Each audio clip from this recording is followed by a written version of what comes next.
छठ पूजा 4 दिनों तक चलती है, जिसमें नहाई खाई से शुरुआत होती है।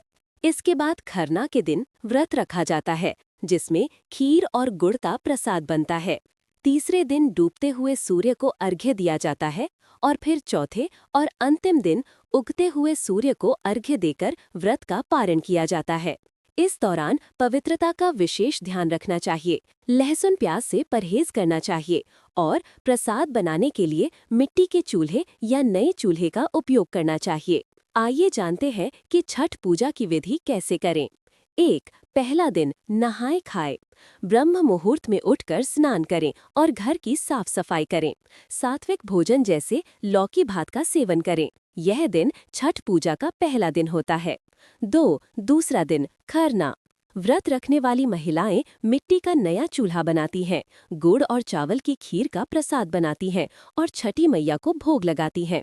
यह प्रसाद व्रती और परिवार के सदस्य ग्रहण करते हैं। इसके बाद से निर्जला व्रत शुरू होता है। 3. तीसरा दिन डूबते सूर्य को अर्घ्य। पूरे दिन निर्जला व्रत रखें। शाम को घाट या नदी के किनारे जाएं और घुटने तक पानी में खड़े होकर डूबते सूर्य को अर्घ्य दें।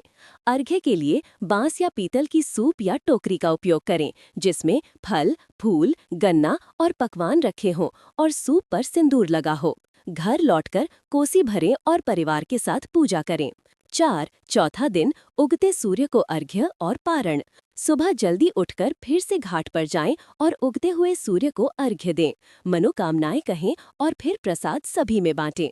व्रत का पारण करते समय केवल पूजा का प्रसाद जैसे ठेकुआ ही खाएं, मसालेदार भोजन न करें। गरीबों को दान करना भी शुभ माना जाता है।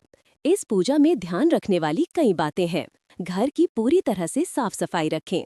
लहसुन और प्याज का उपयोग न करें। प्रसाद बनाने से पहले अच्छी तरह स्नान करके साफ कपड़े पहन लें। प्रसाद बनाते समय पूरी पवित्रता का ध्यान रखें। सूप और टोकरी का इस्तेमाल बांस या पीतल का ही करें। व्रत रखने वाले व्यक्ति को ही प्रसाद बनाना चाहिए या उसमें मदद करनी चाहिए।